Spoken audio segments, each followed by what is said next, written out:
Mas nós acordamos, na abril ano passado, nós damos início nessa aqui, depois com apenas algum luna que nós assumimos responsabilidade como ministro de ensinança e também de deporte, nós a escola que deteriorar, nós acordamos também com o ministro anterior, promete que era fazer aqui na meubilaires, outro tipo de escola eigenlijk, of modulaires, mas não está chamando.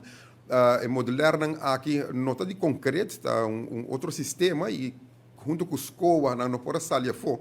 E claro, a escola está muito preocupada para ex-ministro de tempo, não baixa a escola que é boa, mas ela faz com o Frei Bonifácio.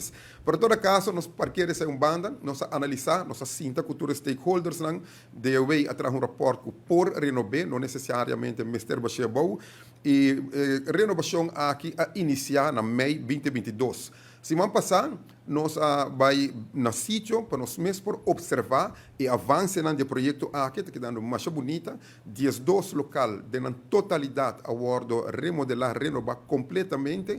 Nós mira também com o cantor para cabeçante e vergaderruimte, nang realocar e banho nang trabalho novo completamente, nang trabalho posto completamente novo também, nós mira biblioteca sal também full renovar e muito importante, nós toma nota que já acaba a baixa piso mais grande, mas que logo vai um gemsal, para a escola aqui nunca promete para conhecer gemsal. Falta ainda para de mês dentro para parte de speelplaats que o wordo completamente renovado. Nós tomamos nota de aircon e acaba também com está instalado, pois all by all a renovação aqui está canando, mas não está viento em popa e nós estamos muito contentes de poder observar isso aqui. Dentro de 2 lunas, nós lo vai também com rato aí não e seguro, centralistas, lo começam a escolar novo. Dentro um edifício full moderno e renovado, quizás hasta promete. Parte aí, nós lo determinar ainda, dependendo com ligeira renovação aqui, lo sigue avançar.